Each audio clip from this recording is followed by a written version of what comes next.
What's up, Drop Pod listeners? You can check out new episodes of the Drop Podcast every Wednesday wherever you listen to podcasts.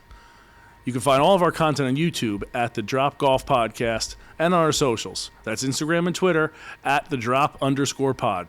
No matter how you consume us, like, subscribe, rate, review, all that good stuff. Follow and listen along. This episode is brought to you by All County Exteriors. All County Exteriors is a third-generation, premier exterior home remodeling company celebrating over 40 years in business. In a remodeling world where the average remodeling company only survives in business for only 5 years, All County Exteriors has stood the test of time, providing their customers with top-quality roofing, siding, windows, and doors. They service homeowners and builders with anything from small repairs to large additions. All County Exteriors is not just limited to construction. They have a deep passion for giving back to their community and are charitable supporters of the Make-A-Wish Foundation, the American Cancer Society, Roofs for Troops, and Parents of Autistic Children. If you have planned to do any exterior remodeling, call the experts at All County Exteriors for a free, no-obligation estimate for your project. Just call 732-370-2780 or email them at info@allcountyonline.com. That's 732-370-2780 for All County Exteriors for all your remodeling needs. This is the Drop Podcast where we talk golfing in the Garden State. I'm Mike Porro, and this is Ryan Coulott. What's up, Drop Pod people? Boy, oh boy, do we have a big one here for you today. This is episode 68 coming at you, and this is actually the first time that Mike and I are live here in person. 67 episodes it took. Number 68, baby. We've talked about like getting new mics come the start of the year. We talked about trying new things, and this is kind of part of that endeavor is getting us live, whether it's live interviews or getting him and I live together. This is part of that, so we're giving it a try. Apologies if this sucks and it didn't work, but hey, we're trying something different and constantly evolving. I think that's the key here is we're trying it, see if it works. If it doesn't, move on. Yeah, pretty simple. So that's what we got. So if you're watching this on YouTube, you're checking us out live, and again, this is the first time Mike and I being in person. If you're listening to us, hopefully it doesn't sound any different, and hey, we're giving it a try. Also exciting news for today. Our guest is Evan Schiller. And if you don't know who Evan Schiller is, you're missing the boat on some great content on the internet. He is a golf course photographer. He's one of the best in the world. He's got some tremendous ones. If you remember when we had, or when Mike and I were at Union League, we talked about him going out there and his drone shots and getting on ladders and times a day and stuff like that. He's amazing, the stuff that he puts out.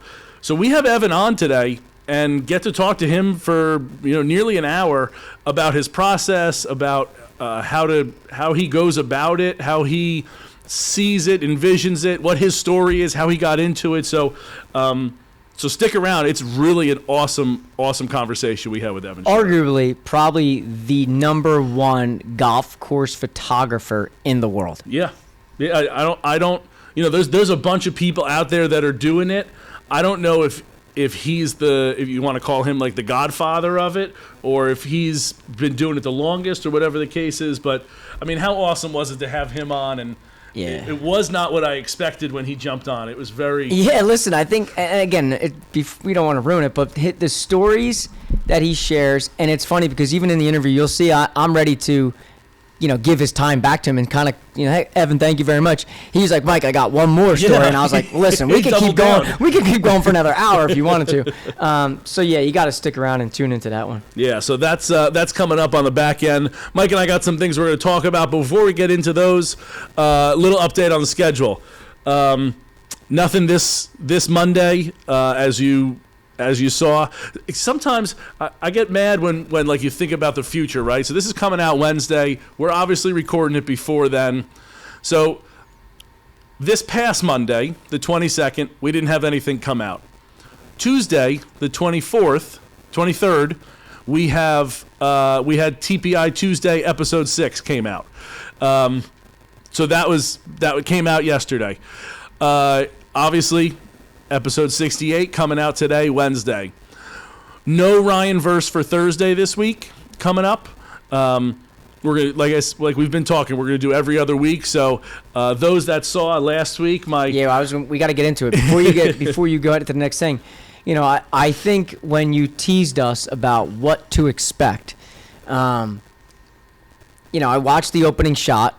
I'm like, all right, okay, let's see what happens. But that flop shot, listen, smooth. Yeah. I legitimately thought the ball was going to go in the hole, and you were going to run around like a madman celebrating a birdie too on camera, nonetheless. That would have been... It's easy when we talk about it, I made a birdie, and okay, no one saw it. All right. But if you had that on camera, that chip in, that might have gone down as a top 3 shot ever in the podcast history. Yeah. If not number 1. It was really, really cool. And I know some people thought, some people commented that I had extra shots in there. Yes, I saw a couple of those. Yeah, I did. And I said practice swings. I take practice swings. Yeah. I don't know what to tell you. And in order for us to keep a video within under a minute, because if you don't know, for Instagram Reels and for YouTube Shorts and these kind of things, they got to be under a minute. So we cut things out. I take practice swings every time. My routine does not change. There was not multiple balls. There was just soft hands. That's all it was. So it was great up and down. It really. I'm glad. I think it was a fair tease. I don't usually tease things often, but it was pretty. I didn't know if we were gonna go the good shot route or you were teasing like a doozy in terms of oh my god, I just completely butchered that hole. But yeah, that was a phenomenal chip. Soft hands, good touch. Ball damn near went in the hole. Well, good par. I appreciate it. Thank good you. Par. Yeah. Few and far between my pars, so I'm glad when we can get on when they can get on camera. So again, we're going to do another hole next week, and then ultimately, I do want to kind of start teasing it. We're going to culminate these Ryan verses every other Thursday if we're on schedule for a release of a 3 with me at Tidewater in March. So every other week kind of gets us through. I got a couple holes here and there, but then I got a 3 with me coming out. It's going to kind of culminate this Ryan's verse, and then Mike, if we looked at the calendar correctly, we kind of should be in March and have played, at least gotten out and played 9 holes, kind of as everyone's getting real, getting all horny for golf and getting all anxious to get out there. Hopefully, we've gotten out there at some point that time in March. So then there'll be some more Ryan's verses and more of the 3 with me. I think the one at Union League came out really well. I was really happy with it. Hopefully this one does is the same. So we got those kind of things coming out. But again, it's the winter, so they're coming out sporadically. As we move forward, we got nothing for Friday. We got nothing coming out this weekend that's scheduled. We'll be posting stuff to remind you to come check out the episode or go check out TPI Tuesdays or whatever it is. And then moving into next week, we'll have another TPI Tuesday. That's episode 7 on the 30th. So kind of going forward a little bit. And then episode 69 on the 31st. So kind of going into next week. And then we'll, again, kind of go back and forth. The Wednesday's tough. The Wednesday's kind of like preview. I like the review thing because I think it gives people, if in case they did forget about TPI Tuesdays, the reminder of that did come out. Let me go back and watch it rather than the preview, because when we all think about our lives, sometimes we're just trying to get through the day. So if I'm trying to project 6 days out, I think that's a little difficult. But the reminder that it came out yesterday gives me the idea let me go back and check that out on YouTube. So yeah. I like the review more than the preview. Yeah, more than the preview. Only because I think the days. Yeah, because it's such a far ahead. Stretch. No, it's a little bit of a stretch. I think when we're putting out stuff for Thursday, Friday, Saturday, it's a little different. But yeah, I agree with you. So check out the TPI Tuesdays. I will also say again, they're a YouTube vehicle. We're not posting them on Instagram per se. We got the sticker, we got a little clip of it, but nothing. You're not going to be able to watch the whole episode there. So head on over to YouTube. At this point, they haven't been more than 10 minutes, and that's kind of my goal is to keep it under 10 minutes. It's kind of Mike and I's first time dabbling into long-form video stuff. And, you know, with the 3 with me, with the TPI Tuesdays, a little more long-form. So that's what it's over there. But we're trying to keep it under 10 minutes. So you got 10 minutes of sitting on the couch or waiting for someone to get ready before you head out. Head on over to YouTube. You can check it out there. I will say, Dr. Mike's been killing me. My hips from what you watched yesterday, doing that one where I'm trying to work on my balance. I mean, my gluteus minimus and my hips were. I didn't know you had that word. I didn't know you had that word. I have minus an ass. Yeah, so I don't have a big ass, even though I'm big, but it's burning me. Yeah, so he's really working. You know, we're trying to do our best there, and so make sure again check him out, TPI Tuesday. And I know some people also mentioned having Dr. Mike on. Dr. Mike's going to come back on. We've kind of thought about when he should come back on, and we did this all last year. At bare minimum, he's going to come on at the end, again, when we kind of wrap up our schedule there in March, maybe before, to kind of give like a midway point kind of thing. But Dr. Mike will be on. You guys will be able to grill him with all the questions you have. So I like that. Yeah. All right, Mike. Okay, before we start, Okay. I got a major retraction, and I think I need to apologize to the people. Because I think I was so giddy last week with Tiger, the rumors him going to Grayson, and then having, Dan come on, talk about how he agreed, that I hope Tiger ends up at Grayson because he's a big fan. And I kept saying Fox. And I can't tell you how many text messages and DMs I got saying, or even DMs on Twitter, which is a rarity in terms of us, in terms of our communication, saying, Mike, it's not a fox, it's a wolf. And I of all people know that, but I made a major blunder. So I need to apologize. I need to retract that comment. So we need to go back in the archives, cancel that out, put the word wolf instead of fox. So I apologize to all the people that, of being a full-on Grayson supporter, not knowing the logo is damn near embarrassing. Yeah, it's not embarrassing. No, it's embarrassing. But I am going to give you. Yeah, I am going to give you a little bit of a pass. No, pass. No, I'm going to give you. Wow. Because if that was vice versa, I'd be jabbing you hard. And this is why we're different people. You made the mistake once, right? But then you continue to make the same mistake because your mind hasn't fixed it yet. So in my eyes, you made one mistake and just compounded it, right? So like, remember in math where you'd have to do all those like line of multiplication? Your first part was wrong, so of course the rest of it's going to be wrong. Yeah. So that's where I'm not going to hammer you too bad on it. Plus, I think Fox and Wolf, they're it's an embarrassing similar-ish mistake. Family. I can't be a full-on Grayson guy and not know the logo. That's why I'm not, because you're so Grayson. You should be embarrassed. I am embarrassed. So I do need to retract that, and I apologize to the people for that. Yeah. I'm still a Grayson supporter as a wolf, not a fox. Do you know why they have a wolf?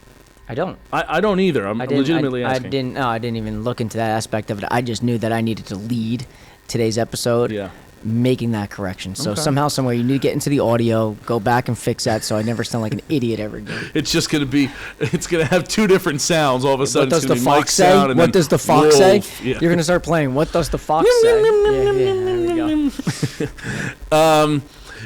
There was some big news on New Jersey golf coming out of Golf Digest this past week. Yeah. This was pretty cool. When we had Stephen Hennessy about, talking about how golf courses get ranked and all that kind of stuff. Golf Digest recently published their top 10 short par threes in the country. Pebble, the seventh at Pebble was up there. There was a couple courses, honestly, I didn't hear of. The one that was in Pennsylvania. It wasn't like architect, manufacturers, something or other. Yeah. We'll repost the story, but our own Seaview Bay here in New Jersey got ranked in the top 10 short par threes in the country. The 17th hole here or I should say there, because we're not there. The 17th hole at Seaview Bay is a really, I think I used the word adorable in describing it.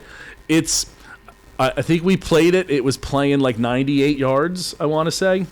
It's got bunkers surrounding it. It's got a beautiful railroad tie work that's kind of keeping up the fescue there on the right-hand side. I think it is a beautiful little hole. And then when you add in that it's the 17th, and if you've got a tournament coming down, there's some pressure on those shots that seem easy because it's a shorter hole, but you're probably using a three-quarter pitching wedge, or, depending on what the wind is. Do you really want to try to step on a 56? Like whatever your golf shot is. I know some people, might be using a 5-iron, but that's, neither here nor there. But that's something driver? Pop up a driver. So that's. But okay, so let's get into this. Yeah. Because when you think about, and I hate to be like I'm being negative right now, because I'm not. I'm all about like, let's pump up New Jersey, no doubt. Golfing in the Garden State, clearly the theme here. But I guess I do have a hard time understanding when they say best short par threes now in the country. Now, I don't know what short references to them. Like, are they saying it's under 150? Is it under 100? Is it under 125? Because you're opening up in the country. Now you're thinking the country top 10. I don't know. Is it? Am I crazy to think that is really one of the top 10 in the state? I mean, not even, sorry, the country? I mean, if you look at, I need to know the numbers. What is the number? Right. What is the number? Because so it's a good point. Obviously, under 150. That's no doubt. 150 is way too far. 140. I think that's too far as well. Like, this is if you're asking me, right? Right. 130. I think that's too far as well. So now you're going into like let's go by fives. 125. Probably still too far for short to be considered short. Considered short, Agreed. right? 120, probably still too far. I think you get into like the 115, 110 range. Which makes me think like that's a weird number to say best short par threes under 115. To me, it's got to be like a flat number, 100, $125, $150. But that's what I think. So it's got to be under 100. I mean, is that hole less than 100 yards? I mean, probably think about it from those back tees. I think from the back tees it is. So then I'm like, okay. But is that what it is? Because I would consider a short par three. Like if you were to say, hey, it's a short par three and it's 105 yards, it's Agreed. a short par three. Agreed. I said, I don't know where it would be. 120 seems like it'd be too far. Me too. Agreed. 115, 110 is kind of, for me, right where I'm getting into that range. But even then, and maybe it is. Maybe it's under 110. So, but it's top 10 in the country? It's a good hole. No argument there. Totally back that. It's got all the stuff. It's got the green is got some wiggles in it. It seems crazy to me to think that you're talking the country and that's top 10. That's where I need to know, like, what is the... First off, if you're saying short, right, how many courses have... We talked about this when we played Stanton Ridge, right? Yeah. Way, way back when. Right. They didn't have one. All of them were the same distance. Yeah. How many times have we talked about this on this show that, like, you need to have varying degrees, right, to be fair? So it's been a bunch. Now if you have varying degrees, your short par three could be 135 yards, and it's not qualifying in this category, Yeah, I guess right? That's a good point. So Yeah. I wonder what the pool is. Agreed. How many are actually out there? And then obviously you're taking away like a pitch and putt. None of those count. Yeah, it doesn't count. 9-hole courses don't count. 9-hole courses, they're not going to count. Short courses don't count. That's what I mean. The short courses, they're not going to count. I don't. Are there even 100 in the country? I mean, listen, can Seaview Bay 17th hole distance? I mean, I agree. To me, like, I understand it plays short, but to me, when you're saying the word short, I gotta assume that it's going to be less than 100 yards or less. To me, it's got to be a round number. And if that's the number, then I think even what I'm saying is the pool of holes that is. It's not going to be as large. It's not going to be nearly as large as you think of when you think par threes. Agreed. Because again, you're not like, and then again, so you got to say, or you're saying from the back tees. Yeah, 100%. So under 100 yards from the back tees, like there's none. like think about the Monmouth County courses. None at Hominy, none at Charleston North, none at Charleston South. Like you're just getting rid of courses that don't have those. And to be fair, I don't know if Hominy, Charleston North, or Charleston South have a super short par 3 off the top. I'm just rolling that. Yeah. Like if you're giving it a number under 105, you're getting rid of. So from the back tees, it's $1.15. So I wonder if that's fair. I wonder if 115 is the number. Is the number. So I mean, yes, the pool would definitely decrease in size, which would allow a nice short par 3 like them to rise in a sense.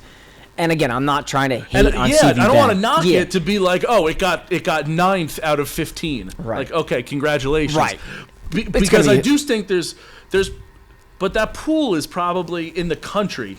Not as large as I think it is. Right. What number? I don't know what number, but like in my mind right now, I'm thinking there's got to be 100 possible ones that are realistically having a chance, right? Yeah. Because even if there's a course, right, like that does have a super short. It might be terrible.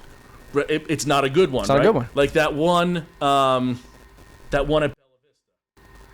The one where the tee is, or the flagpole's like 40 feet tall. Number 8. Yeah. That's a real course. Yeah. I mean, a Jace, but real course. And it's gotta be under 115. Yeah. So like that again, one, you're not putting that in because it's just not. So like even the pool of like, okay, there's 100 holes that fit this criteria, or 200 holes. Yeah. Then it's like, okay, well, this one has no views, this one has no obstacles, this one has like. Yeah, there's definitely some aura to that golf course too, with the LPGA constantly playing there. It's a well-known resort. It's always well maintained. Mm-hmm. So like, yes, you can see all the credits in a sense that this course has. For sure. And again, listen, not to knock them, that's not the point here, but it is nice to see the New Jersey golf course in there. I guess I just didn't realize it was one of them. But nonetheless, listen, I'll take it. New Jersey's being repped. I would like, maybe we can reach out to Steven and see, like, hey, do you know what this criteria was? Because people, we were all up in arms and ready to hammer him for the top 20. Yeah, we were. Maybe he can provide a little more insight into this. Can't hurt. But Can't hurt. I definitely think it was really cool. Good for Seaview. 100%. Jeff Carswell and his crew out there. Good for you guys. That's again, I think a pretty big accomplishment, because I don't think that there's like 11 holes that are up for it and they're finishing 9th. So good on them. Yep, totally agree. Essential Contracting is a local interior contractor that provides high-quality construction services for interior residential and commercial spaces. Their team of experts has years of experience in the industry and is passionate about helping you transform your space into something beautiful and functional. They offer a wide range of services, including renovations, additions, interior design, and remodeling. Essential Contracting is known for their quality craftsmanship, attention to detail, and exceptional customer service. They believe every detail counts as a fundamental piece towards excellence. Essential Contracting is your trusted partner for high-end home improvement and space renovation. They are a fully licensed and insured construction group. If you'd like more information about Essential Contracting, visit them on Facebook or on Instagram. You want to recap? Yeah, we got to kind of recap little PGA Tour type golfing. I mean, if we're not going to talk about Nick Dunlap as an amateur winning the American Express, I know that when I got in on Sunday night, that's all the buzz on Twitter was about, is Nick Dunlap going to pull this off? And to his credit, had about a 6-footer there on 18 to win the damn thing, and he jars it. Mm-hmm. The Squirrely guy, too. Yes. Yeah, I mean, just won the USAM. Won the USAM last year. The fact that he goes and shoots 29 under par in a PGA Tour event with the field that was there in the last group, playing with Justin Thomas, another Alabama guy, to be the first one since 1991, when Phil Mickelson won the Tucson Open, is unbelievable. Yeah. Unbelievable. And I can't lie, there was times when I was peeking at Saturday and I saw that he was leading. I said, okay, he'll crumble. The pressure will get to him.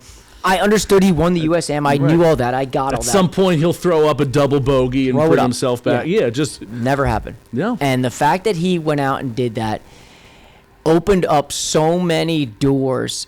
And if you don't know, he's an amateur, so he can't collect the $1.5 million paycheck. It's not. It goes literally to the second place guy. He collects $1.5 million. But the way the FedEx Cup works is the 500 points that went to the winner will now just be, in a sense, erased, and the second place will get 300, and everything will trickle down that way.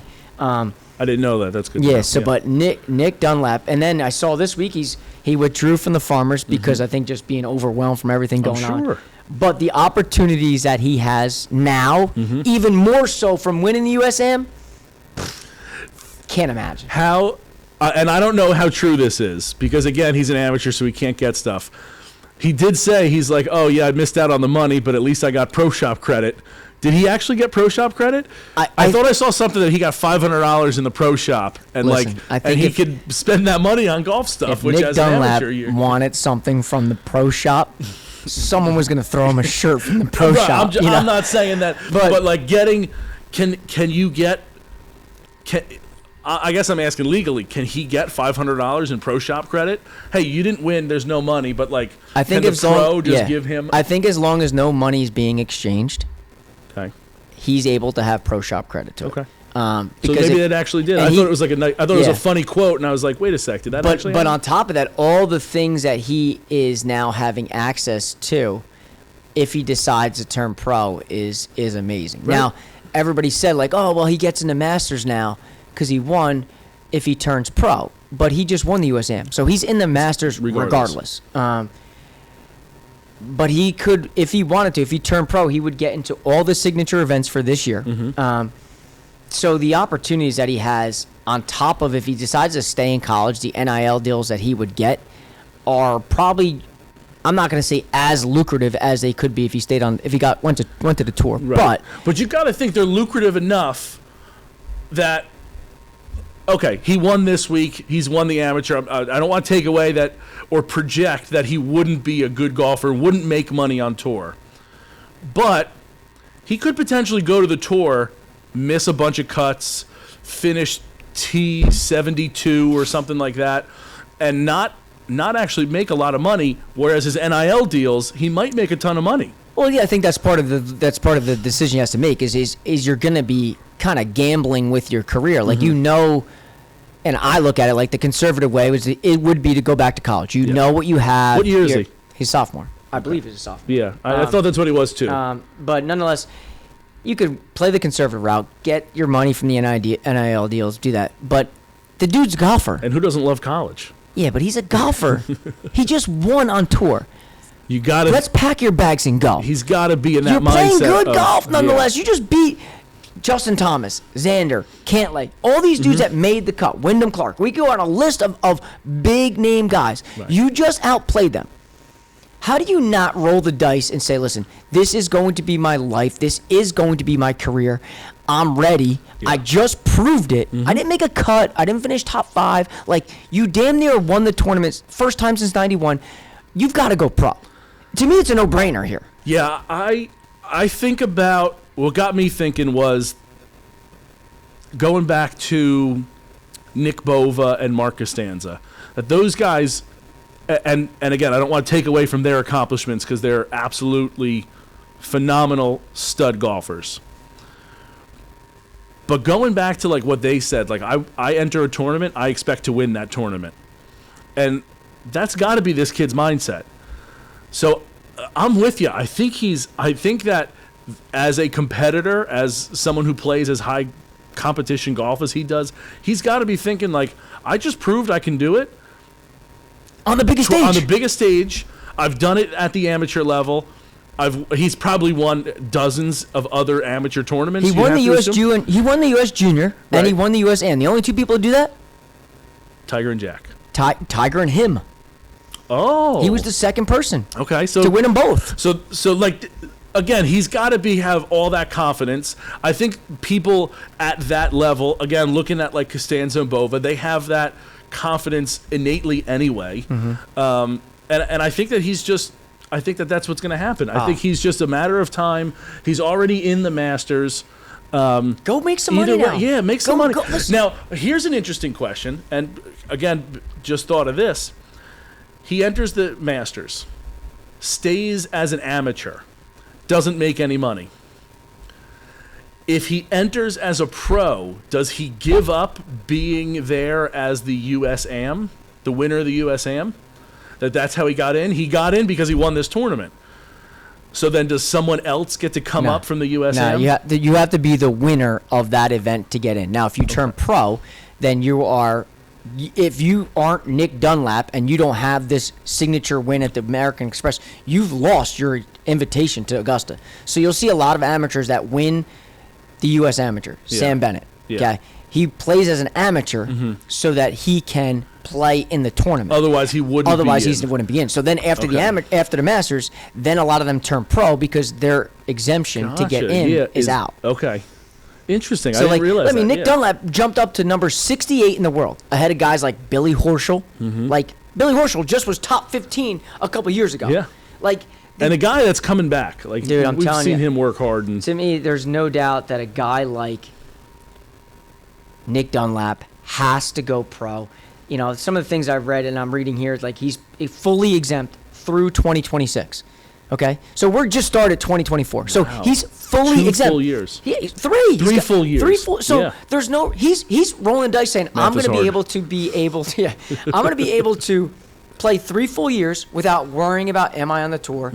I got to be top whatever. No, Monday qualifiers. I'm guaranteed 3 full years. How do you not this early in the season, being in all the signature events that have so much damn money now in them? How do you not say okay? As fun as college is and was, my career is now. My career is right now. I don't know how you can argue it. I don't. The only thing I can kind of think of is the spring college golf season. It's almost February. They're just getting started with their season. So what kind of position does he put his team in? And it's Alabama. So, right? So, like, the 12th guy in Alabama is starting almost everywhere else in the country. So I get that part. But does he feel like he's letting his teammates down? Does he say, like, okay, I'll play the Masters as an amateur and turn pro after the season because he plays in a couple college events? You know, we know the season doesn't go long. It ends May. Is probably their latest tournament. I don't know if you got the schedule up there, but I can't imagine... That would be something like the loyalty to his school and his coaches that recruited him and his teammates, that brotherhood. I wonder if that goes into his decision at all. And it certainly might, and he still decides to go pro because money talks. I think if his teammates or his coach looked at him like that, to me, I'd say to those guys, you're being selfish. No, I don't, and I'm not even saying that. I'm just saying I wonder if him personally. Personally, you're right. To me, I think there are times in life when we all have to step back and say, okay, at this moment in my life, it's about me right now. And if anybody gets mad at that, like, so be it, be a hater. But, like, at the end of the day, like, I got to look out for what's best for me. Look out for number one. And Nick Dunlap, in my eyes, would be absolutely lunatic crazy if he said, I am not going pro. Yeah, crazy. I tend to agree. I just that would be the only hiccup for me is I wonder if he looks at his golf season for Alabama and they go, okay, well, the Masters is... What's it, like April 11th, give or take? Yeah. No, I think it's actually even a little early this year, but I think it's actually the first full week in August. Okay, so April. So I think if he looks at his schedule and he goes, okay, we got 2 tournaments before. I got the Masters, so I won't be with my team that week. And then I got 2 tournaments after, and I can become pro end of April and really only miss the Masters. Really only miss getting paid from the Masters. Yeah, that's the key. That's the key. The money. Because he's giving up, think about it, he's still giving up. I mean, they moved the players to what? Players now in May. There's going to be nothing after the Masters. The week after the Masters is like... But the players are in March. So he'd lose out on the biggest paycheck on the PGA Tour because the players is up there. Oh, yeah. It's because they moved that from May to March. Yep. Because the PGA is now in May. I was thinking, yeah. He gets into the PGA with this. Yeah. So it's like, to me, it's like, God, the money. So it's not just the Masters money he's missing out on and some other tournaments. Yeah, he's missing signature events. I think about Tiger's coming back in February at his tournament. That's a signature event. Yep. Big money there. He's already in. So to me, listen, I thought watching him down the stretch, making that putt on 18, playing in that final group with Justin and Sam Burns, winning the tournament, an unbelievable accomplishment for an amateur. Listen, Ludwig, you got Nick Dunlap. Yeah.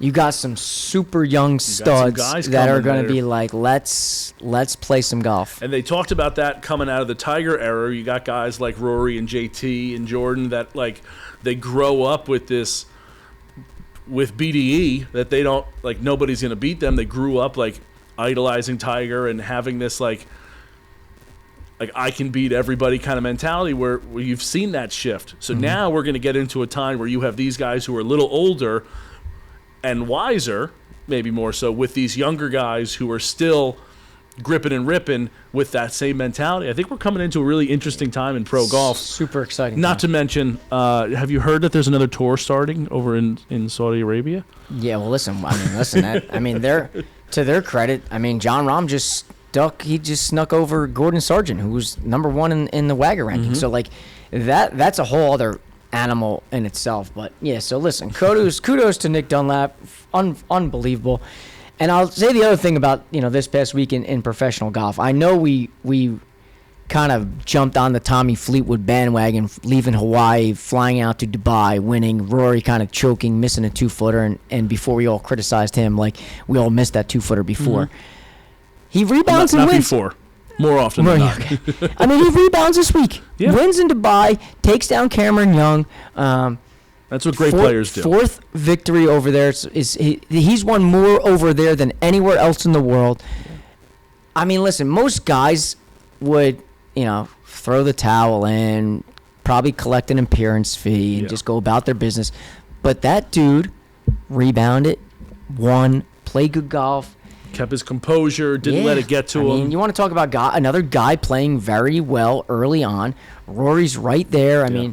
It's a very, very exciting time for professional golf to have these big-name guys play so well early on with the idea that Tiger's lurking in the background. Like, these first few months that are normally a little dragging in terms of, like, here we go. Heading into the Masters. Yeah, it's like, let's just get to April. Like, no. Let's step the brakes a little bit. Yeah, we have some unbelievable golf coming up. And, even to the American Express, like, even one of our New Jersey guys, Max Kreiserman, makes the cut. I know it's a little different out there. It's 3 rounds and then the cut.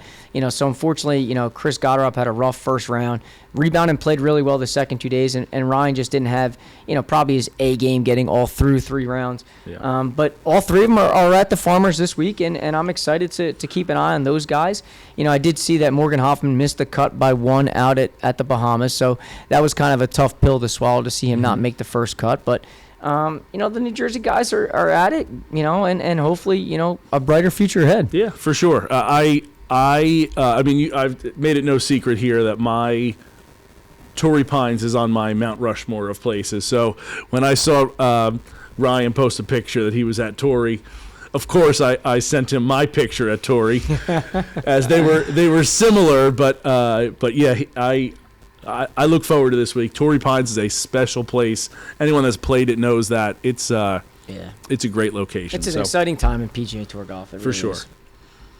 So good luck to those guys. I don't know what Morgan's doing. I don't know if he's... The Bahamas is round 2. Like, the second tournament's out in the Bahamas, so he'll be out there playing. So they in the Korn Ferry Tour, they play two tournaments consecutively in the Bahamas. And like he noted to us back when we interviewed him, he'll play in both those events. So they'll tee it up again.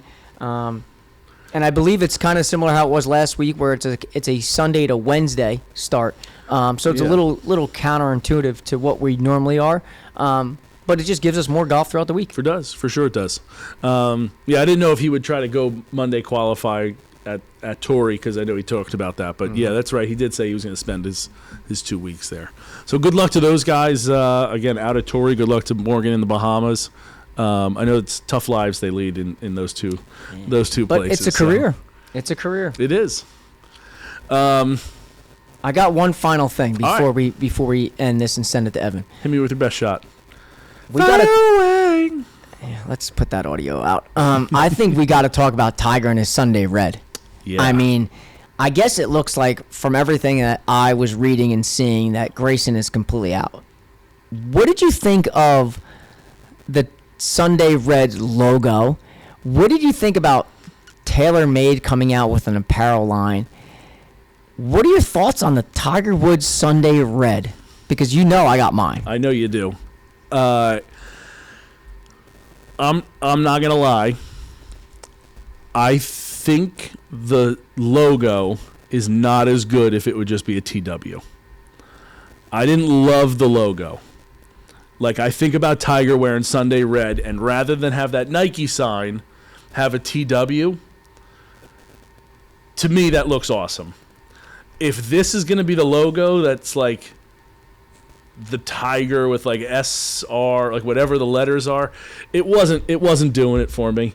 Not that it's not a bad logo for whatever your apparel line is, this like new offshoot that they're doing. But for me, thinking about Tiger on a Sunday, in his Sunday Red, walking down Augusta, a TW is what it should be at this point. Again, looking into the future.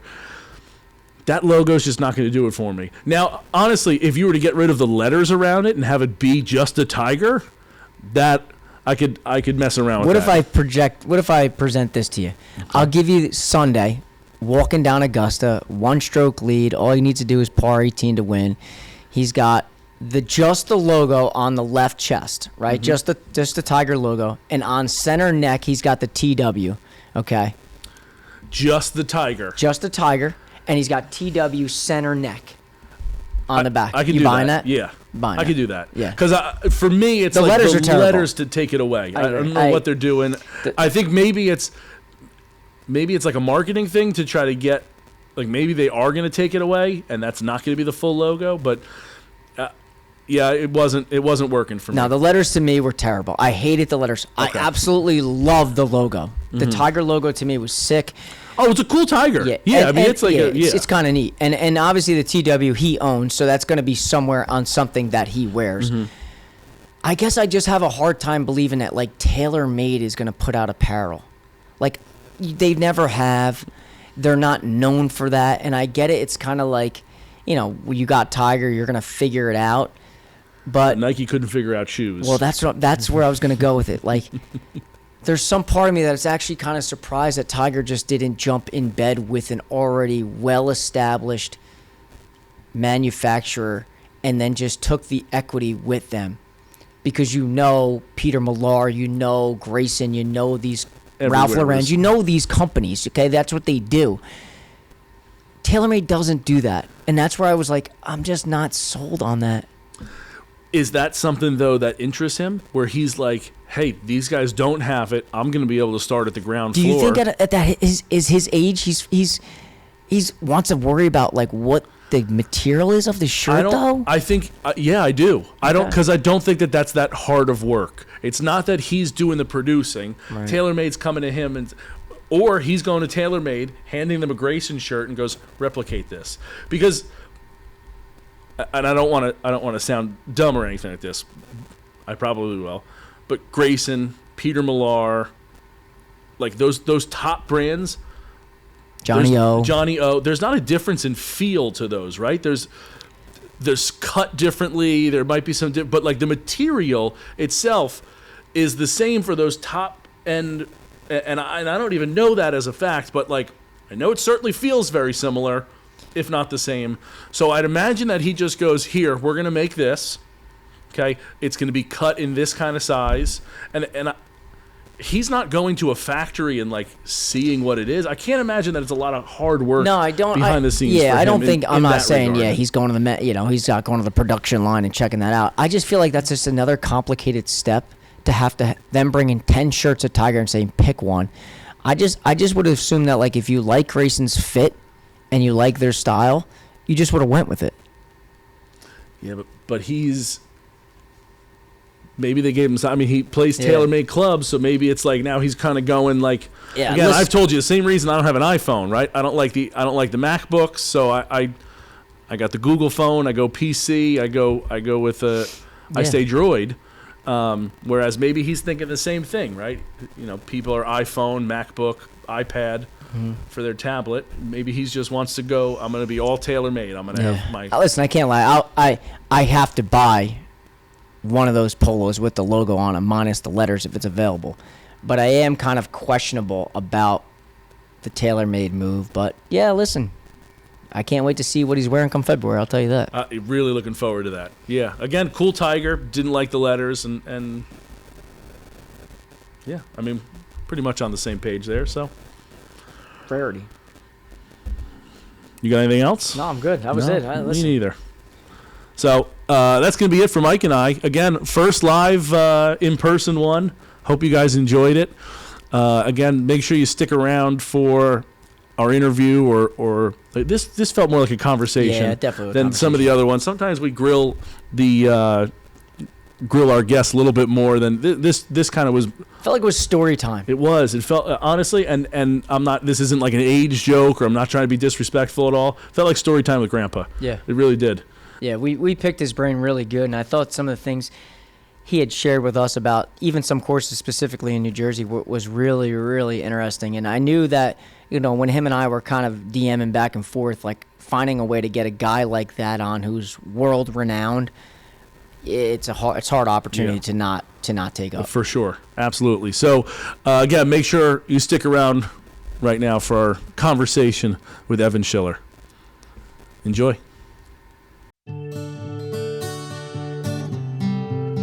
Comstock Yacht Sales has been the Jersey Shore's #1 boat dealer since 1973. Did you know that Comstock now has 2 on-water sales locations to better serve the boaters across New Jersey? Their full-service marina is located at 704 Princeton Avenue in Bricktown, and their all-new sales location can be found at Navesink Marina in Seabright. Comstock currently carries some of the best boat brands manufactured today.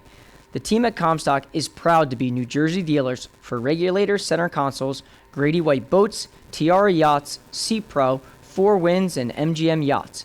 If you're looking for a new or pre-owned boat or looking for help selling your current boat, Comstock Yacht Sales is the place to go.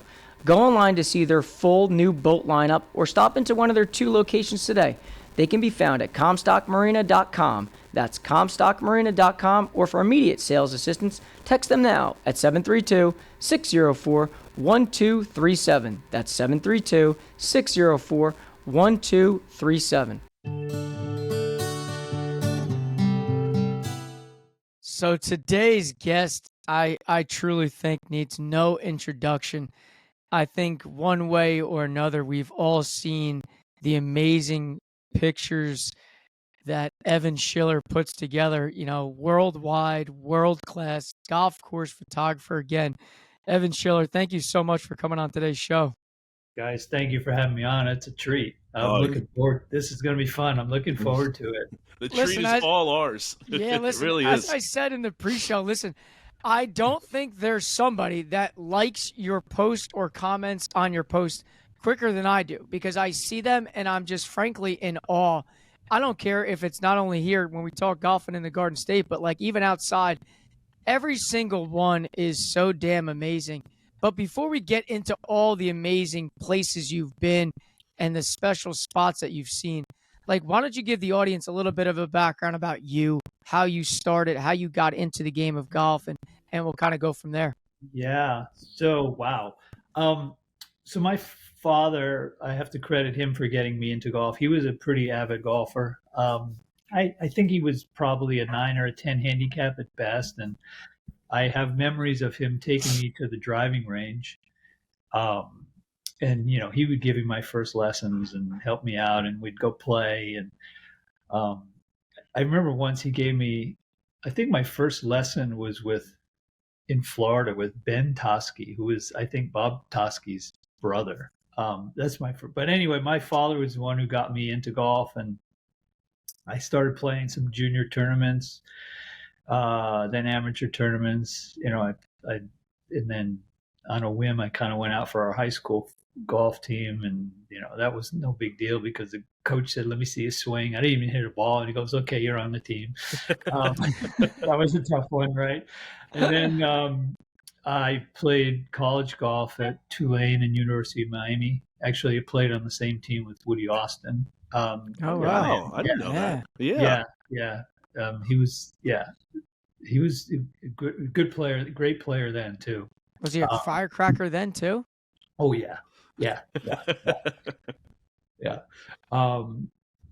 Yeah. So, and then out of college, I wasn't sure I wanted to play professional golf because I was, I don't know, maybe a little above average college player, somewhere in there. I don't know. I didn't really think I was good enough, and I wasn't a world beater. But my father said, go ahead, go for it. He goes, you don't want to look back and in 3 years and say, I wish I had done that. So I remember the first professional tournament I played in was tour qualifying in Virginia, and ended up missing by a shot to get to the next round. And anyway, so I played mini tours, and to make a long story short, as I was playing, tournament golf, there was one year I was playing a tournament in California in the desert. It was a California Open. It was in August in the desert, and it was 120 degrees. I've never been in temperatures that hot in my life. You couldn't get into the car. It was so hot sometimes. And after the tournament was over, somebody suggested, it was on the mountain course at La Quinta Resort and the Dinah Shore course. I think it's called at Mission Hills. Somebody said, there's a new course that opened up down the street. You should go play that. It's a new Pete Dye golf course. And it was in La Quinta, and it was the stadium course at PGA West. And literally there was nothing out there but sand and a golf course and a couple of models, and then the pro shop was in a trailer. And I remember we went out there early one morning because we wanted to play before it got really hot. And we came to the ninth hole, and it was this kind of a little bit of a dog leg to the right. It had a lake running the entire length of the hole. Then it had a sand trap and the railroad ties separating the sand from the water. And in the back was this beautiful mountain, which was reflecting perfectly in the lake because the lake was dead still. And it was at that point I said, I wish I had a camera to capture this. Yeah. So I went home and bought a camera. And, my mother was a pretty avid photographer, not a professional, but really good amateur photographer. My father was a filmmaker, not professionally, but very good amateur. So I started taking photos of, I took the camera on golf trips, and took pictures of my friends and of golf courses, and I would hang them up on my wall. Fast forward a few years later, I was working as an assistant at Westchester Country Club. And my friend Tom Patry, who I was working with there, suggested that why don't you put some pictures up in the pro shop and try and sell them. During the Buick Classic was at Westchester, and I laughed and I thought, right. I'm just going to buy these. So we put some up in the shop, and like a day later, some of them sold. We had to get some more, and that was pretty much how it got started. And that's the abbreviated version, but that's how it got started. And I did it at a couple of the clubs in the area, and here we are. That's super interesting. So how much further did you try playing on tours while getting or is this fast forwarded? That was very fast forward. I played mini tours in Florida. I played the what's now the web.com tour with it was it's called Ferry Tour. I think the Corn Ferry Tour, yeah, whatever. Yep. Corn Ferry Tour was the was the Nike tour. I played on that. I went over to Europe and tried to qualify for the European tour. I played in South Africa for 2 winters in the South Africa tour. Wow. So I played a bunch of state opens. All over. I knocked around. The ultimate goal is to get your card, which I never got. I got to tour school one year, but I never made it. Probably the best thing, I won a couple mini tours and local tournaments. And I qualified for some tour events. Monday had the Monday qualifiers. Where you put up your one round, and so I made it in a bunch of those. So and then I decided at some point didn't really want to do that anymore. So I started working as an assistant. I worked at Quaker Ridge for a couple of years, and I worked at Westchester. Actually, Quaker Ridge for 3 years and Westchester for 2. And that's when I started taking photos and eventually decided that, hey, when taking photos. For a second there, I thought you were playing on tour with a camera in your bag and just like hit a shot and be like, that's a good one there. And take Yeah, no, well, I had it in my bag when we'd go to, play on the practice rounds and things like that. I would have it. Yeah. So the pictures in Westchester when they started to sell. So I guess the early stages of this process of well, maybe this could be something, because I think in life we all try to find that one thing that is a passion of ours that could be a career. And the pictures sell at Westchester. Does that start to get in your head a little bit like, hey, listen, can I maybe make this a career? Or is that still at that time you're looking at it as maybe it's just a hobby, and if I could sell something on the side, a side hustle? Like, what was your opinion or take of that when they started to sell at Westchester? I think it was more the latter, like, okay, this could be maybe a little side thing. I never thought, because I always had this view, photographer, struggling photographer. It's tough to make it as a photographer, and I didn't really. It's big time. I think it's very hard to make it as a photographer. I do. I truly do. Yeah, I get a lot of not calls, but DMs about hey, I want to get into golf course photography. How do I do it?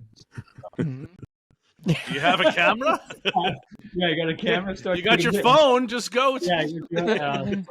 So no, at first I didn't think so, but then it started to gain some momentum, and I think, when I started getting requests to come from other places, rather than me call. At first it was you're writing letters, you're sending email. It wasn't when I started off, social media wasn't it wasn't where it is today. In fact, I don't even know if Facebook was in existence. And I remember when my niece showed me how to set up a Facebook page, however long ago that was. But no, that wasn't. So, you were sending emails or letters or calling people and say, hey, can I come shoot your golf course? So, I was like, what? No. But I think it started to change when I got a request. Hey, can you come do this at our club? And, people started buying my photos, and, I had some calendar companies I was working with. And I think it was in 2008 or 9 where I got a call. And I think this is when it really flipped. I mean, I had been doing it for a while up until this point, but it really hadn't taken off. And it was in 2008, I got a call from Golf Digest, my friend Mike Johnson, who's the equipment editor there. He said, hey, I think you're going to be getting a call from the guy who publishes the Masters Journal. Okay. He may want you to go do something for him. Okay. So I got invited to go shoot the Masters for Golf Digest because they published the Masters Journal. Right. I was like their freelance, they had their staff guys who were there, but they had a freelance guy. And in 2009, was it 2009? Yeah, no, sorry, it was before 2000. What was the year Tiger chipped in? Is that 2000? No, I'm sorry, 2005. What am I talking about? Yeah, 2005. Yeah, I would say that was earlier. No, it was 2004 that I got that. I got my years off. 2005. It was beginning of 2005. I got the call, and he said, "Hey, we want you to come shoot the Mike speaks very highly of you. We want you to come shoot the Masters for us." Holy cow! So I remember going into Golf Digest, and he told me what it was about. He goes, "Here, you're going to be there for the week. We rent this house. Yada da da da. We'll give you an assignment, but we also want you to." So I was like, "Huh, okay, I like this." Yeah. And did you have like a? I was just gonna say, did you have like a specific goal in mind? Like, did you hey, your assignment is to shoot Tiger, or were you just you have a week pass to the grounds, like go take the pictures? Both. There were certain assignments, I had to go take photos of, hey, I want you to go take photos when they're outfitting the caddies, the kids for the par 3, or I want you to go take some pictures of, the kids during the par 3 contest, or, take pictures of the bridges, or it was Yeah. specific, specific You had things. some specifics, yeah. But then it was also, feel free to do whatever, And do you So- think like that was so the 2005 getting that opportunity at Augusta via Golf Digest? Do you think that was like, I guess, the catalyst to kind of this straight rocket ship to the moon to kind of like where you are now? Because I can't lie, every time we play a golf course that you either already have visited or that you may go visit, your name always comes up in terms like, yeah, Evan Schiller's coming here, or Evan Schiller was just here. And it's Yeah. like, it's crazy because I'm like, oh, I know, I saw all his pictures. I was the guy that liked them and commented on every single one of them. Like, do you feel like that in 2005 was the start of everything? if I had to point to one thing, it was what kick started it. Yeah, really got it going, I would say. Because, now it's like, oh, hey, Augusta hired you? Okay, if you're good enough for Augusta, you're good enough for us. Yeah, no doubt about Anywhere in that. the world at that point, yeah. Yeah. And so, and I ended up going to the Masters for, I think it was 6 years in a row. But, how about my first year was that year, and I was there. It's crazy. I was so I don't know if you've ever been to Augusta, but, the 15th hole is a par 5, and the second half of it goes downhill. Yep. And, actually hitting a shot off of that downhill to that green, and the grass is tight. It's no easy task. So, but when you're looking down 15, you see, that green just looks like it's hanging out there because you got the water in front, and then you can see behind it is 16. You can see 16th hole behind it, and you see the water on 16. So it looks like it's like a little island. But anyway, so there's a grandstand to the right of 15. And if you get up in the upper right-hand corner, you can look down on 15 green and also look right down on 16 green. Because Nice. the tee on 16 is kind of back in the left and it goes behind. So they're, the 16th green is not quite, but almost a little bit to the right and behind of 15 because it kind of bisects. Anyway, so I got up, but the last row in the grandstands is reserved for members. So you can see everything. Yeah. So you can see everything. So during the week, I went up there a few times, and everybody during the Masters gets all the photographers, you get a caddy or a Sherpa to have somebody who carries your equipment. Oh my God. wow. How So sweet is that? I got friendly with a couple of members and I said, hey, I want to come up here on Sunday. He goes, yeah, you and everybody else. Yeah. And he goes, and then one guy said, if you come up here Sunday, afternoon, I'll hold this spot for you. Wow. Okay. So I went up there and I sat there for a while, and I had my caddy go up there and hold the spot. But I went up there and I sat there, I had to wait for 5 or 6 groups, but I wanted to be up there when Tiger came through. Oh. And you got to see the chip in from Yeah. up there? Yeah. Oh, what a memory. Yeah, Wow. I got to see it, and it was like at first it was hard to see what was going on because it was just complete chaos, but it was just. Oh, I'm sure. And I remember my Steve Zerley, who was a Golf Digest photographer. I remember he was down because you can't at the Masters, you can't go inside the ropes like every other tournament. Photographers can go inside, in Masters you can't do it. So you're in the gallery. So I remember seeing him in the gallery, and he got this amazing shot of Tiger. Giving the fist With the through fist the bump, arm, yeah. through the arm. In fact, I have it on my wall, hanging through the wall, through the Wow. arms of the people. It was just, it was the loudest. Yeah, of course, when he came, there was so many people there you could barely move. That's why I wanted to get there. But it was just the most chaotic moment I ever seen. It was just crazy. That's I had to pull up. I pulled up the Augusta on Google Maps here to kind of get like that view. Yeah. You don't think about how good that view must be, but that's a perfect spot. Yeah, to where watch. you can see both holes. Yeah, and see both holes really well. Yeah, That's so you're incredible. looking down on the green on 15. You can see the shots come in, and then you can you can see 15T. I think you can see a bit, but it's kind of like, you can see 16T and then the green. Yeah, So and that's a great spot to be because of all the drama that goes on at 15. People are always going for it in 2. Yeah. So you're watching that, and then where if the 16's pin is in its normal Sunday spot in that lower left spot, like people do get it close and sometimes make it. So it is a crazy spot. Yeah.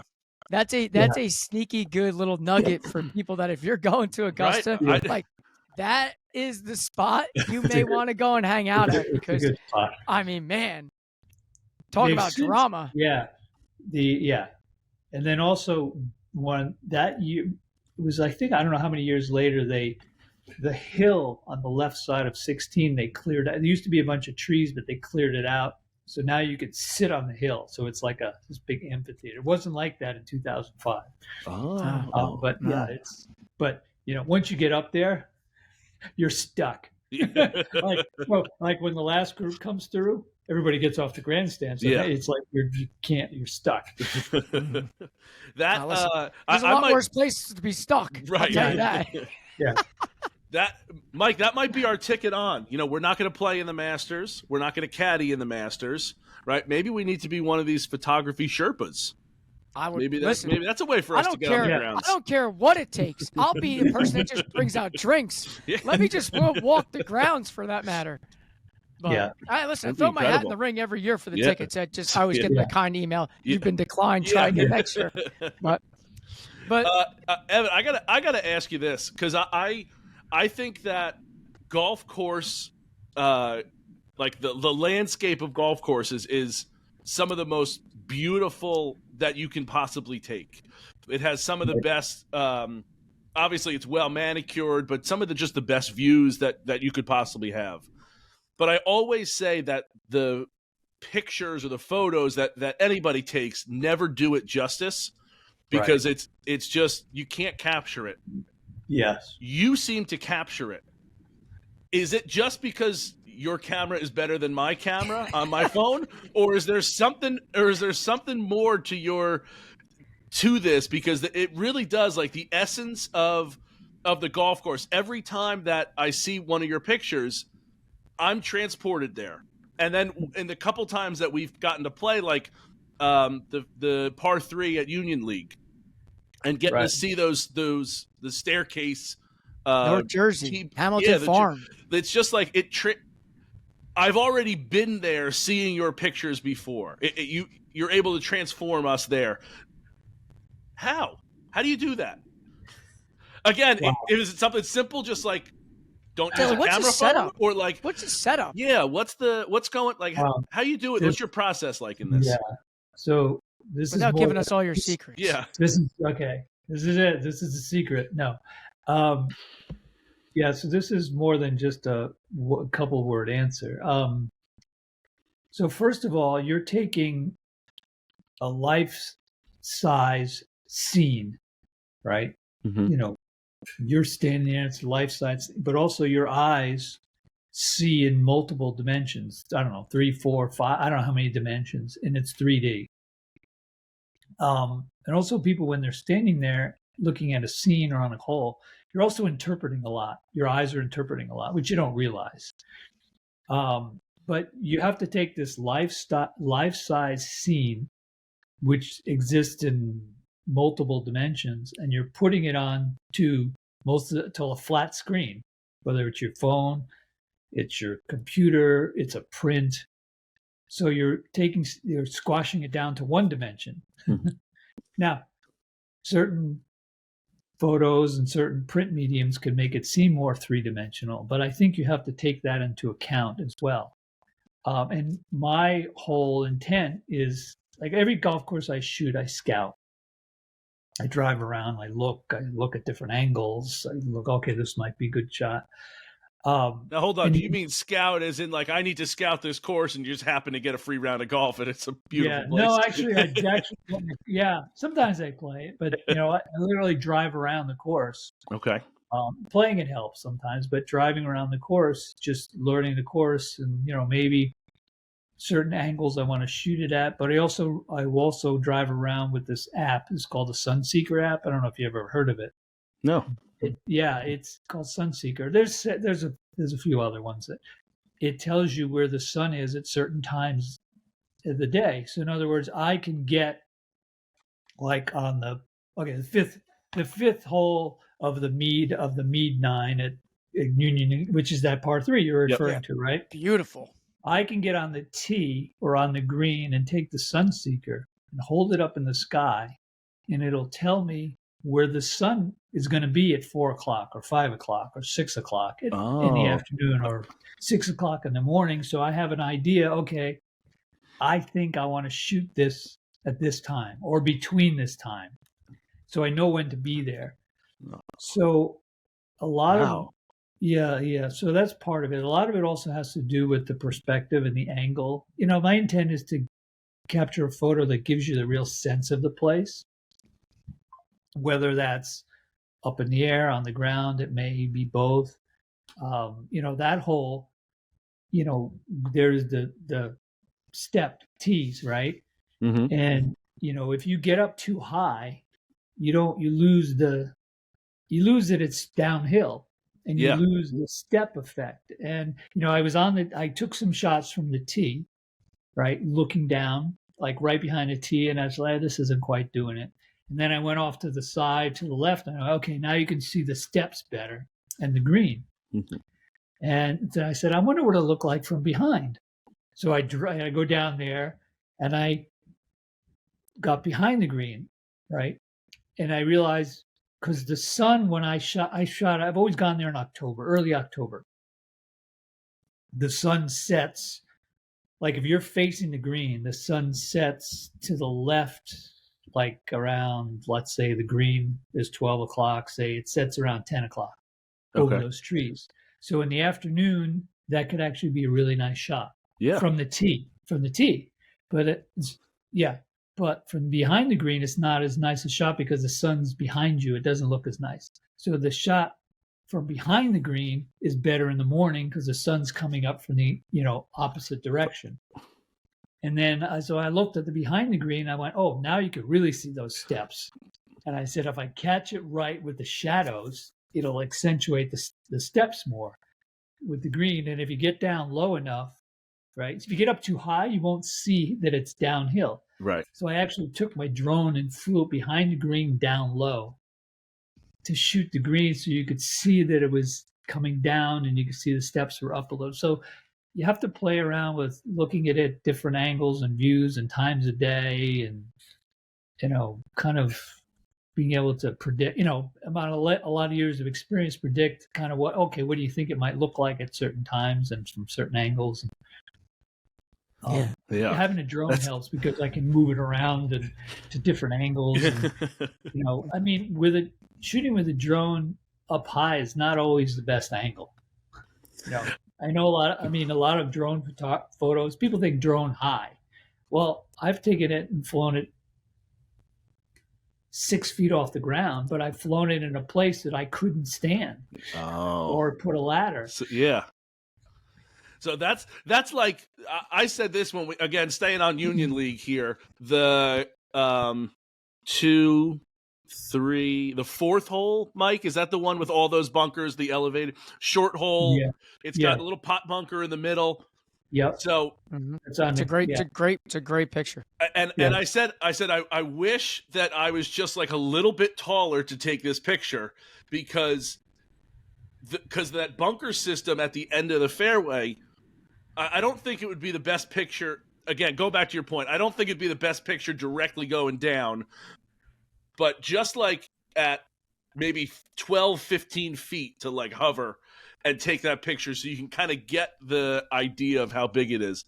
Yeah. I would imagine that's how that would one work. Yeah. And I played around with different, angles and actually different lenses too. Like a lot of drones have a fixed lens, one camera, fixed lens.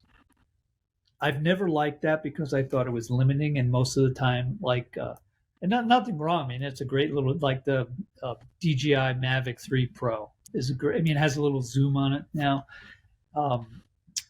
which is much better because I like multiple lenses. I've always shot with I've shot with an Inspire 2, and now I've switched over to a Sony AirPeak, which I'm actually flying a regular DSLR camera.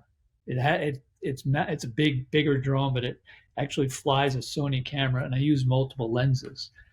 So you can put different lenses on it to get different effects. And like on that hole, I got behind the tee and I used a 100 millimeter lens, like to compresses the scene a little bit. Yeah. So it compresses it. So you get different effects with different lenses too. And that's that bringing that 3-dimensional onto a 1-dimensional screen or picture. That's got to be helpful, I would imagine, for that part of it.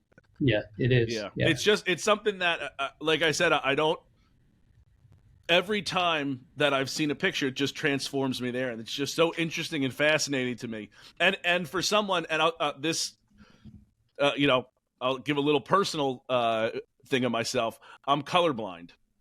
I can see colors, but it's the shades that I have a tough time with. But just how your pictures pop to me, I always think like, someone who can see colors clearly is got to think that this is beautiful because the sunset on this or the sunrise or like the glisten off the water. Like if it's popping to me, it just must explode off the screen. Actually, I'm a little colorblind myself, believe it or not. Really? And it's not uncommon in men, especially with like greens and browns and reds. That's exactly where mine are. Yeah. It's not uncommon for men to have that color blindness. Like I have trouble seeing red on green.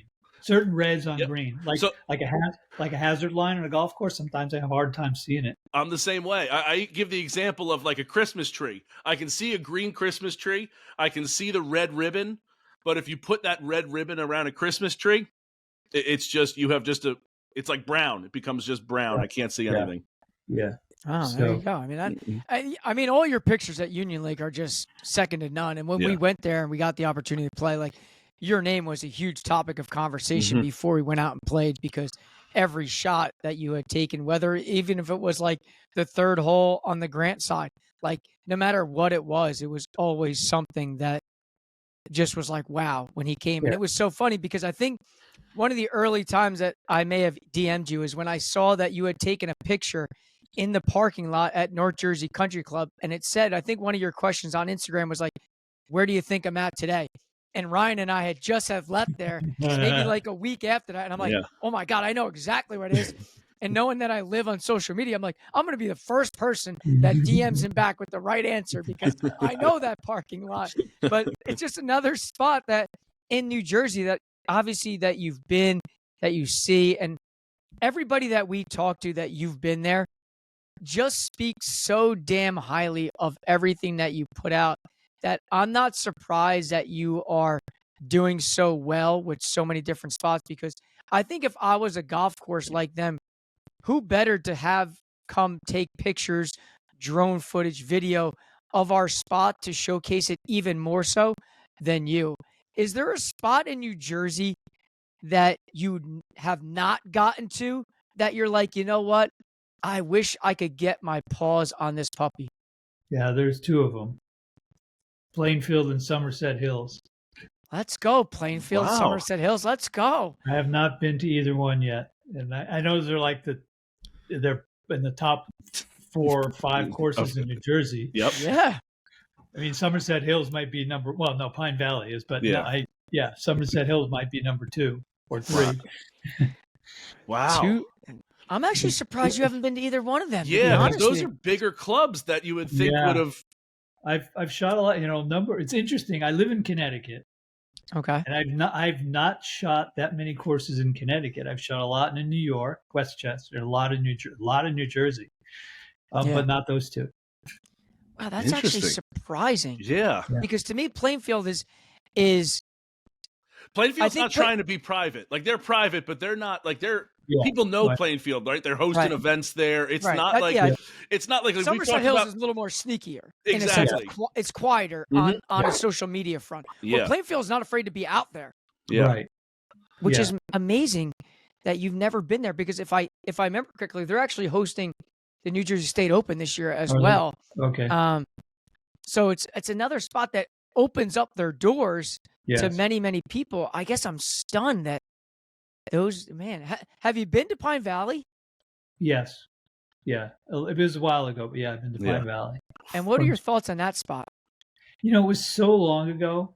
It was, I mean, it's over 20 years ago, I think it was. Gotcha. Okay. I just remember I went with a friend of mine, and I'm sure lots of people have this story. You're driving along this road that seems like it's in the middle of nowhere. You make a right turn, you go over train tracks, and there you are. Listen, I had the opportunity to go play there this summer. I got invited, and I can't lie to you. That was the one thing I'm like, where are we going? Yeah. Like, we just passed the water park. We're driving down this random road. I'm like, there's no way Pine Valley is right here. Yeah. But to your point, Yep. Well, Crazy. it's like, it's like going to Augusta. You're driving along Washington Avenue, and there's fast food places, and and gas stations, and next thing you know, there's a hedge, and you look at the hedge, you go, okay, what's this? And then there's a little white sign. it's crazy. Is there? So this is kind of a two-parter. So again, kind of piggybacking on what Mike said, everybody talks so highly of you, not just your pictures, but your professionalism. The guys at Union League were like, we don't even know when Evan's here. Like all of a sudden pictures show up and he just kind of comes and goes as he, so obviously that's a testament to you of being, again, not just great quality, but easy to work with or fun to work with, good to work with, whatever adjective you want to use. Is there a spot in New Jersey that is your favorite of any of the places, whether it's the photogenicness, probably not a word, but you know what I mean, or the or like the people there? Like, do you have a favorite spot here in the state? Wow. Could be a loaded question there. Yeah, hold on. Yeah, I didn't mean to put you on the spot there. Not that you don't have a plethora of places. Everybody loves all the places they've been to, but is there one that has separated itself for any reason, or even just stands out to you as like, you know what? When I left there, that place just wowed me in every sense of the word. Well, I think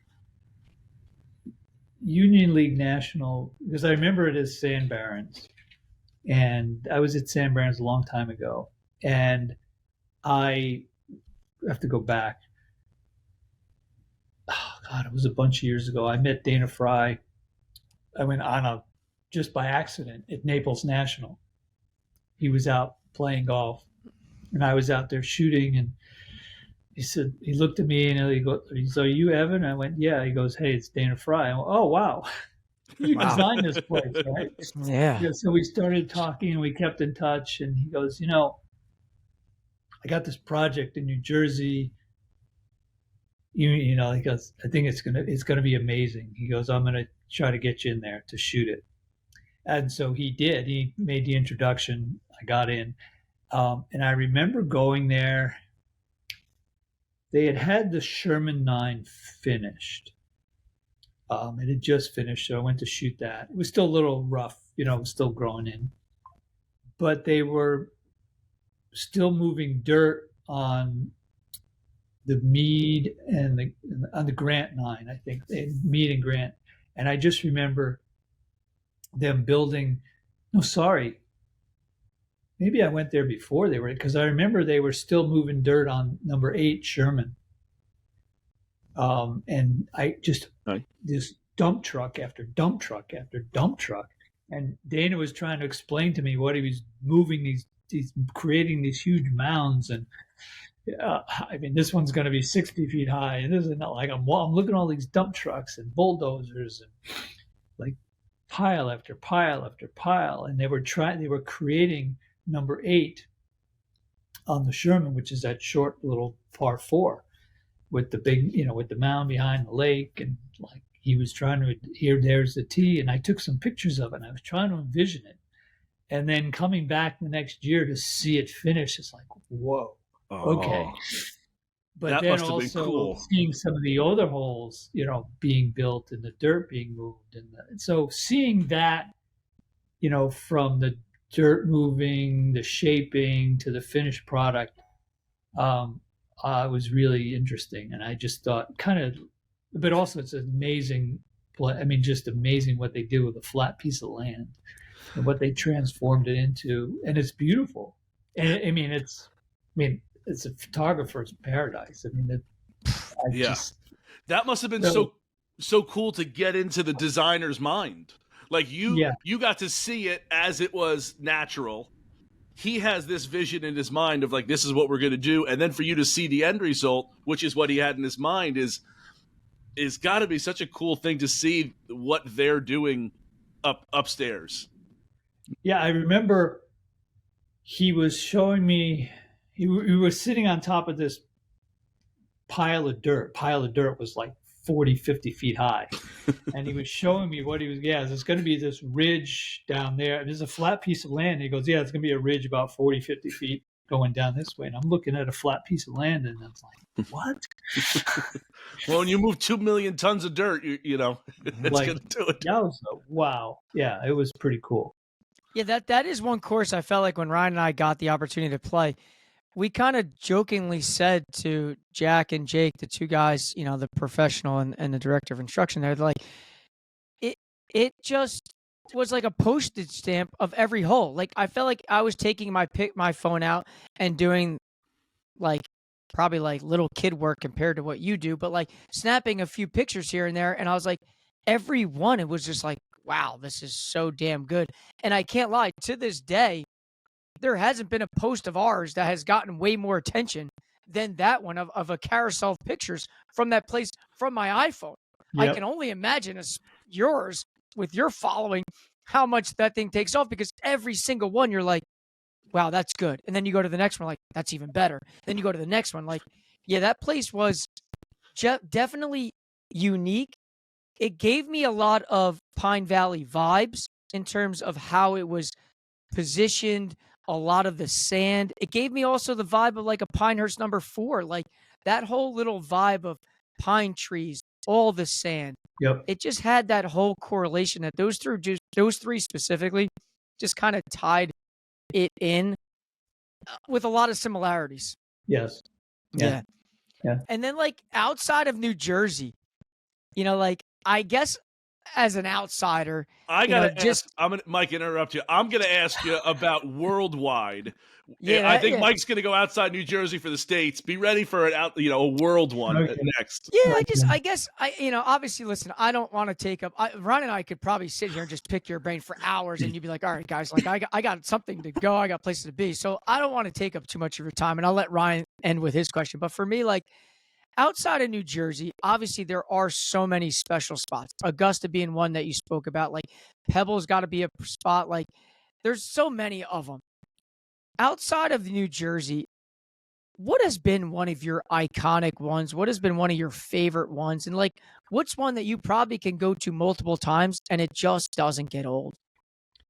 Wow. Well, Bandon, going to Bandon is always special. And I'm heading back there in April, and it's, I've gone at different times a year, and, they got 6 golf courses, 5 golf courses, and then the par 3s and a new par 3 coming up now. Mm-hmm.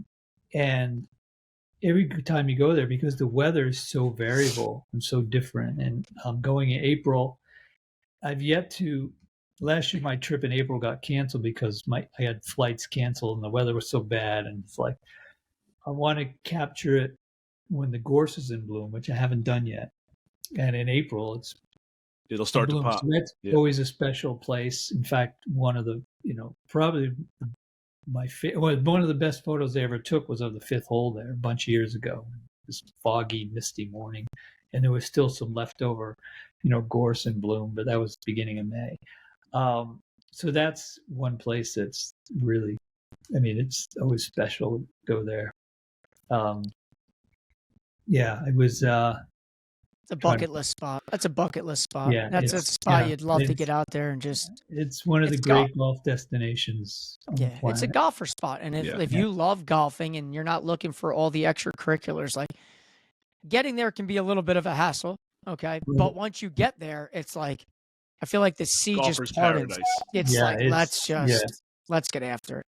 Yeah, it's I mean, it's one of, if not the best golf destination on the planet, and just for golf, pure golf. That's what I'm saying. Yeah, pure golf. Like if you're not looking for anything else and you're just looking to play golf, enjoy golf, experience golf, like that is the spot. And all you got to do is really cross your fingers that you get decent weather, that you're not dealing with the constant rain. But my favorite, I'll tell you what my favorite two spots are, like just resorts, which I think are the two of the best I've ever been to, is Hualalai in Hawaii and Sea Island in Georgia. I mean, to me, those are the two best resorts all around, with golf, hotel. I mean, just, I've been to Sea Island one time.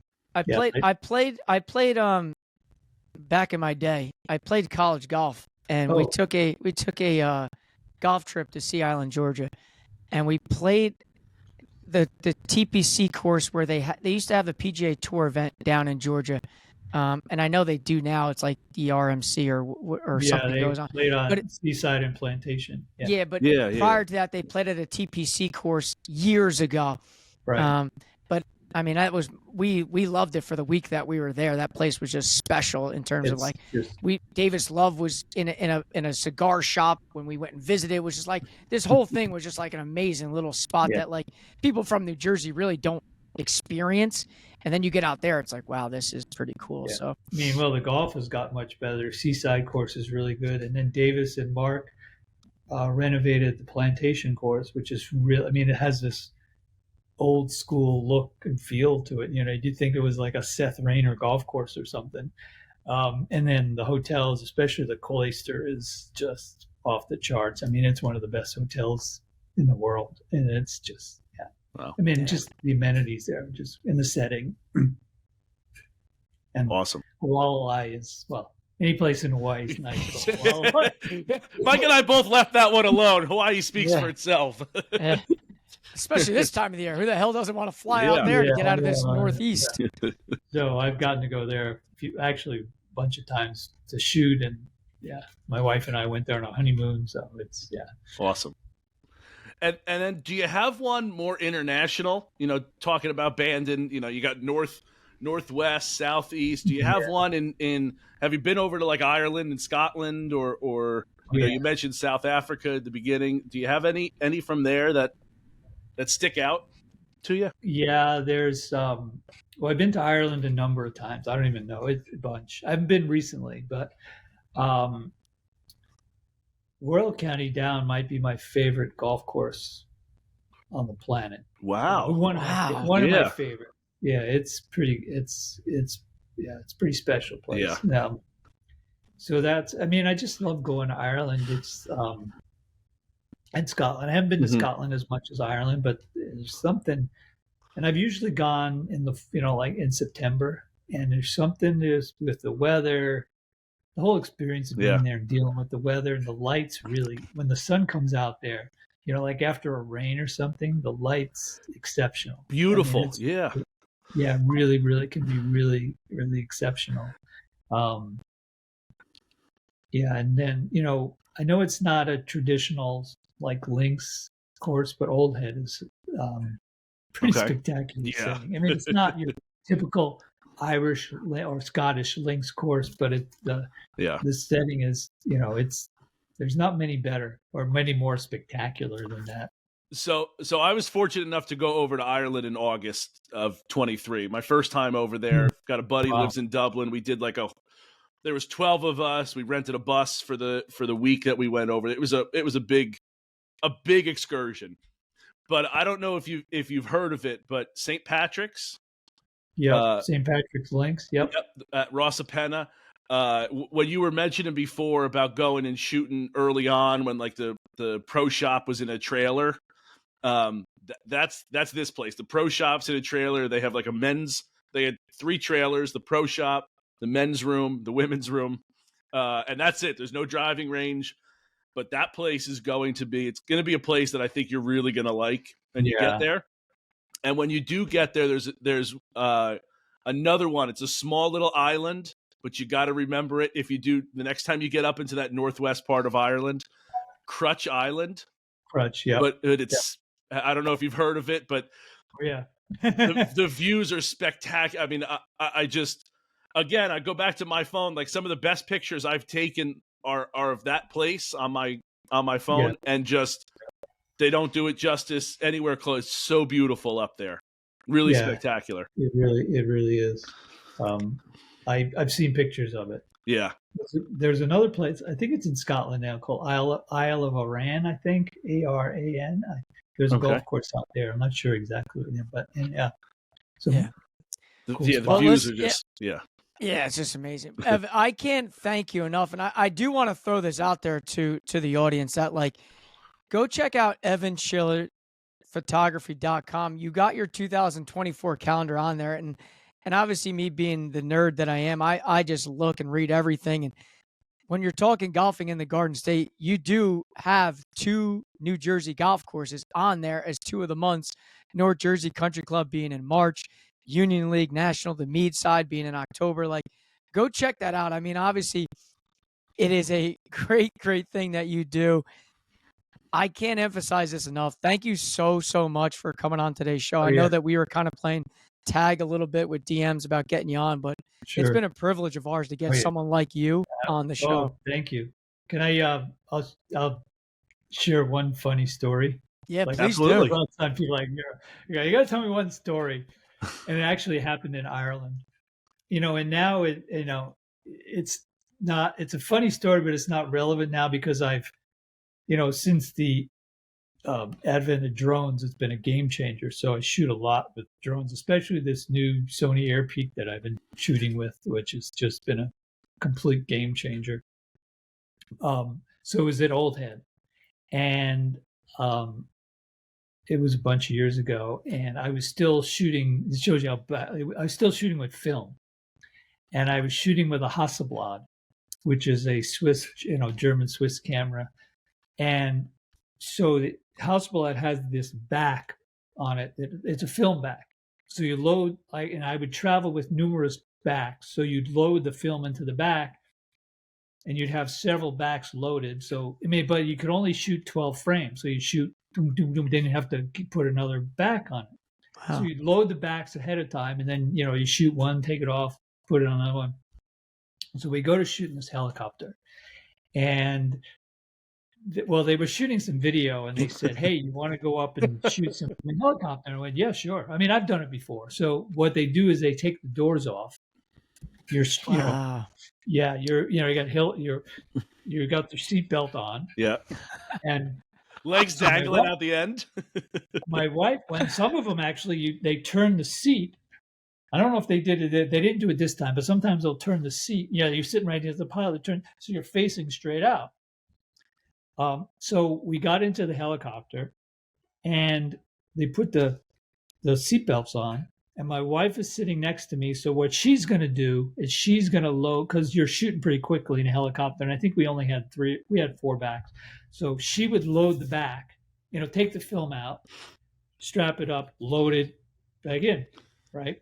And so we got into the helicopter. They put the seat belts on, and they tape us in with packing tape around the seatbelt. We're like, "What are you doing?" Well, this is in case you just because I guess they've had people go up in a helicopter and want to commit suicide. They jump, right? Oh. So we can't have people jump. Don't worry. They taped us in. Wow. Yeah, it was wild. So we go up, we're flying around, and so each one of these rolls of film was 12. It's on this spool, and it came in this almost cellophane, tinfoil kind of wrapping. And so she would unwrap it, and then load the back, and then so right before we take off, the guy says, "By no means can you let anything go out that window or out that door, because if it hits one of the rotors, that rotor's going at how many RPMs. If something hits that rotor, it'll damage it, and we're going down." And we're like, "What?" And I'm thinking it's a little piece of paper; it can't hurt anything, right? So we take off, and I'm taking photos, and she's reloading the stuff, and she's taking the paper and she's shoving it in her pocket, and there's so much paper she's got nowhere to put it, right? So she's got all this paper, and she's scared to let it go out the window. Yeah. So she starts eating them. Oh my God. Because she was so scared to let the paper go out the door. She had no more room in her. She didn't have any pockets, so she's shoving it in here. So then she ate a few because she was so scared. Oh my God. That is dedication to the cause right there. That's what that is. She better had a nice steak dinner after Yeah. that. After that, Oh, instead yeah. of eating paper, she I got didn't even something. know it until she told me. I didn't even know until she told me afterwards. That's even better. That's Wow. even better. Because I'm just shooting away and she's handing me the things, and I have no idea what she's doing over there. That is Oh, that- incredible. Yeah. That is incredible. That's so good. Amazing. Oh man. Well, hey, Anyway. Ev, I know Mike said it. Thank you so much for coming on. No, This has been thank an you, guys. I absolute really treat. appreciate it. Yeah, thank you. Again, everyone talked about how I mentioned it before, your professionalism, how you're such just a great human being, and I would agree. It's a testament to you. So thank you for jumping on with us, and thank you for all your work. I look forward to seeing more of it, and I know Mike does too. Yeah, thank you, guys. I really appreciate it. This was just fun. Yeah. Good stuff. Absolutely. All right. Take care. Okay.